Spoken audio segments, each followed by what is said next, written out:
Thank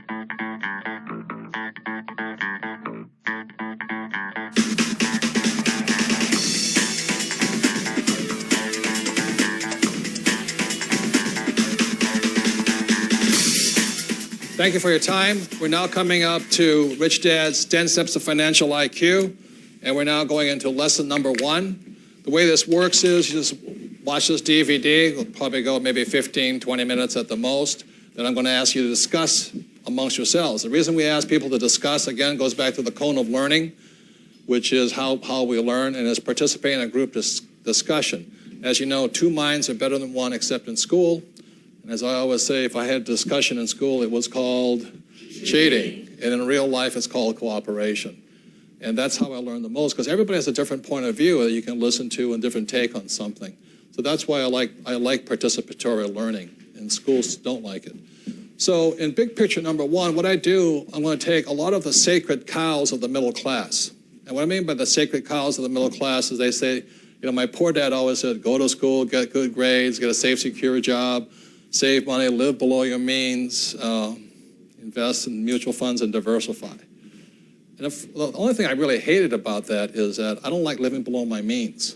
How many people don't like living below your means? I hate it. I like nice cars. I like nice clothes. I like private jets. That's what life is for. This is heaven on earth here. But some people make it hell on earth, living below their means. What else doesn't make sense to me is a rich person who has a lot of money and lives poorly. That's nuts. And there's a lot of guys who did that. They had billions of dollars, but they pinched every penny. That to me is making money God. So I am not that person either. I am here to enjoy my life, enjoy money. If somebody's flying by a private jet, I want to fly by a private jet. Somebody has a Maserati, I want a Maserati. Somebody's eating in a great restaurant, that's what I want. But I don't want to do it stupidly. Because how many people know people who are trying to look rich but are deeply in debt? Now that's financial insanity. I don't stand for that either. So I'm going to take some of the sacred cows of the middle class. As you know, there's 3 basic classes wherever you go in the world. Even in America, there's the poor, there's the middle class, and there's the rich. And what the middle class generally subscribes to is go to school, get good grades, get a safe, secure job. So the first thing here is I'm going to shoot the sacred cow called go to school and get good grades. My poor dad said that to me over and over and over. Go to school and get good grades. Go to school and get good grades. So I went to school. I didn't get good grades, but I finally got through it. I was a C- student. I got all the way through my Bachelor of Science degree, which stands for BS. Anyway, so going on this whole thing. I just did to keep the old man happy and the mother happy. Oh, my son graduated from college. And some people say I'm the first to graduate from college. Well, in our family, for generations, they all graduated from college. My family in Japan were all medical doctors. So getting to college is not a big a deal. The other advantage I have is in my entire family, once they immigrated to Hawaii 4 generations ago back in the 1880s, they became school teachers. And I lived among school teachers. And so I understand school teachers. And they ain't rich. They were working hard, getting good grades, saving money, living below their means, very intelligent, good people, but they weren't rich. And every time I said, I want to be rich, go to school, get good grades. I said, well, you got good grades. Not really. They were nice people, but I'm going, as a kid, how many people have kids that question what you say to them? And I was just questioning, I said, well, you went to school, you got good grades, and you're broke. Well, money's not that important to me. So anyway, instead of go to school and get good grades, which my poor dad said, my rich dad always said, my banker has never asked me for my report card yet.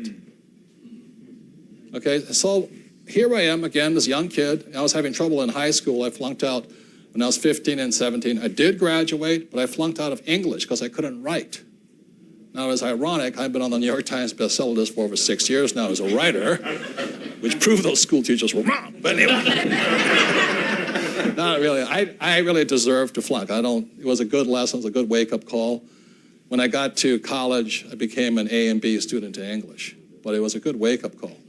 So that's my poor dad. He didn't really say that much to me. He says, well, you flunked out. That means you'll be in your sister's class. And if you keep flunking up, you've been younger brother's class. They're going forward, you're going backwards. That was all he said to me. And that was, he knew that to be in my sister's class, that would be horrible. So I graduated anyway. So, and my rich dad said to me, he says, Robert, you better shape up. He says, you need to have good education. So he did support education. But he says, just remember this, my banker has never asked me for my report card. My banker's never asked me for my grade point average, never asked me what school I went to, never asked me for my major.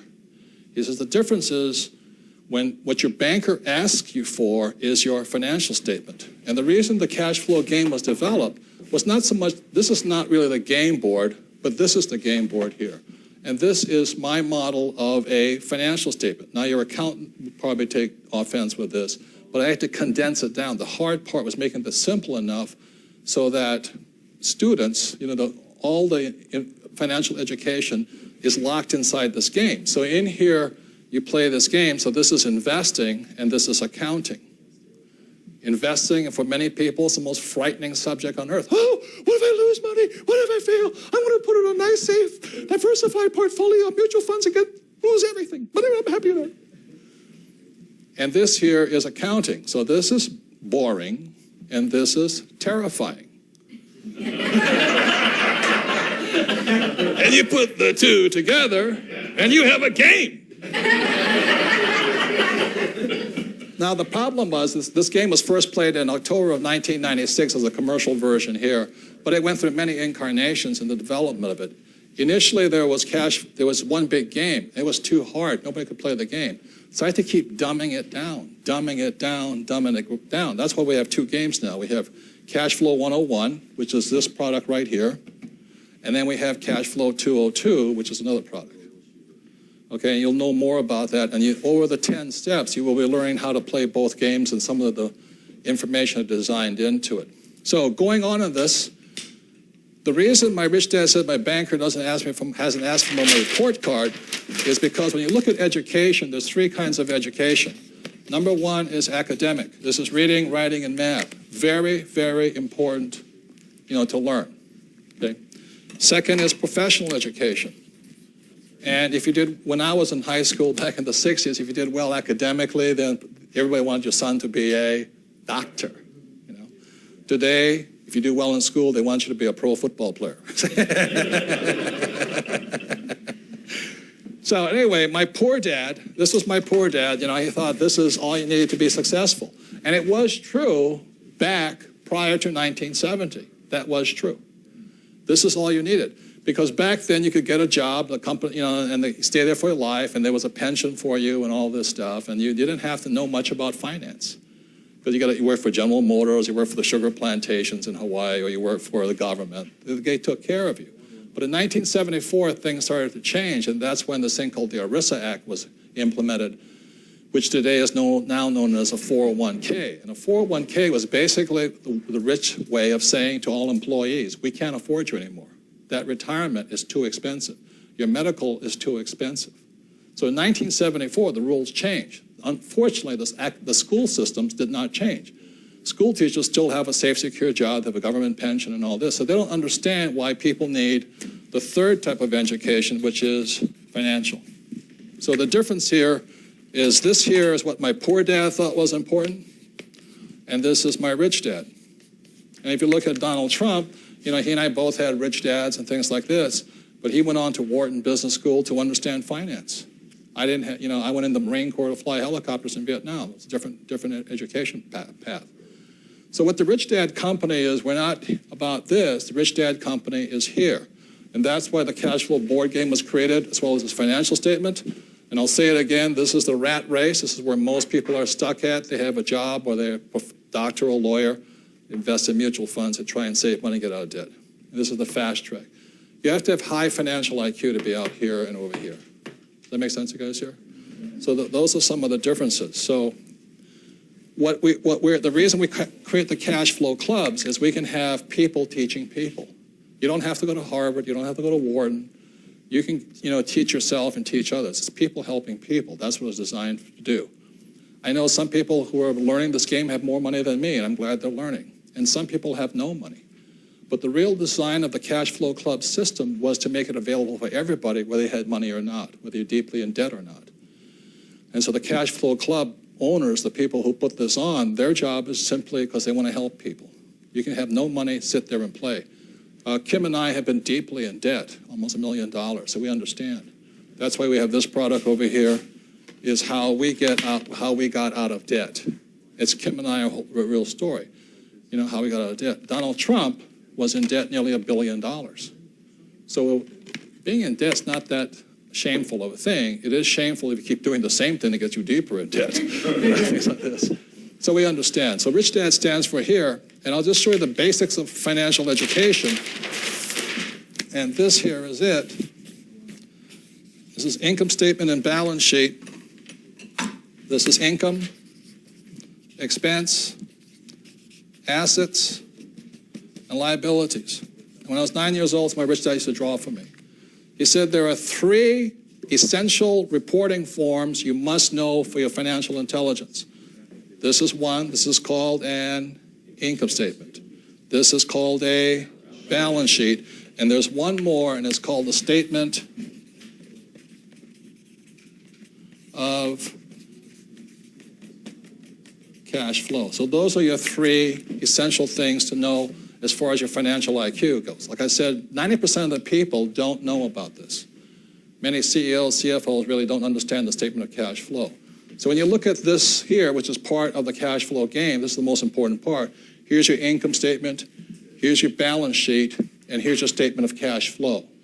Cash flow is the single most important word in business and accounting and all this. Because cash flow determines if something is an asset or a liability. And very simply, what my rich dad taught me was this: assets put money in your pocket whether you work or not. Okay? So this is the cash flow pattern of an asset. So let's say it's a house I own, or it could be a business, or it could be a patent or something. Every month, it puts money in my pocket. And this is the cash flow pattern of a liability. So when a banker asks you for your report card, which is your financial statement, they don't ask you for your grades. They want to look at this. They want to see how many liabilities you have and how many assets you have. They want to see your expenses. Basically, a banker is asking to see your financial IQ. If you're a moron, which many people are, with high liabilities, like my poor dad always said his house was an asset, my car is an asset, those are all liabilities. I paid off all the debt in my house, but you still have upkeep and you still have taxes on your house. Still a liability. So when a banker looks at this, if you're a complete moron, they'll ask you to give you a credit card. Today anybody can get a credit card. And they go, oh, I got a credit card. They run off and they get deeper in debt. Does that make sense, guys? Here? The other thing too is if you go to a banker and the banker asks you for a financial statement and you say you don't have one, which 90% of the people do not have one, the banker knows you're an amateur because pros have financial statements. When I go to my banker, they're going to ask for 3 years financials audited, which brings up this point right here. When I see people playing this game, they don't put auditor here. This is the person that what that shows me, games reflect behavior. When I look at a game, I can, if you see somebody swinging a golf club like that, that's behavior. You see somebody taking out a driver when they're in the putting range, that's behavior. It means they're real stupid, you know what I mean? They don't know what they're doing. When I see somebody doesn't put an auditor here, I know it's not even in their consciousness. You see, one of the most important people on your business team should be an auditor or a bookkeeper or somebody who's going to look at you. This company, Rich Dad's company, our financial statements are audited every year. That's somebody who is higher authority, not affected by us, comes in and audit. So every time when I go around and I watch these games, I see people not putting auditor in here. I know they're an amateur. And they don't even know they don't know. The definition of stupid is you're so stupid you don't know you're stupid. Does that make sense, you guys here? They don't even know, they don't know something, but they think they're smart. So when I look at this financial statement, I look at this. This is your report card. The banker's going to look at this and go, income, expenses, assets, liabilities, cash flow. That's what they look at.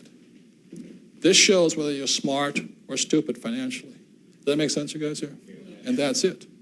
That's all you really have to know. So the more you play this game, you play it 10 times, like hopefully it will last the 10 lessons. Take a lesson, play the game, take a lesson, play the game.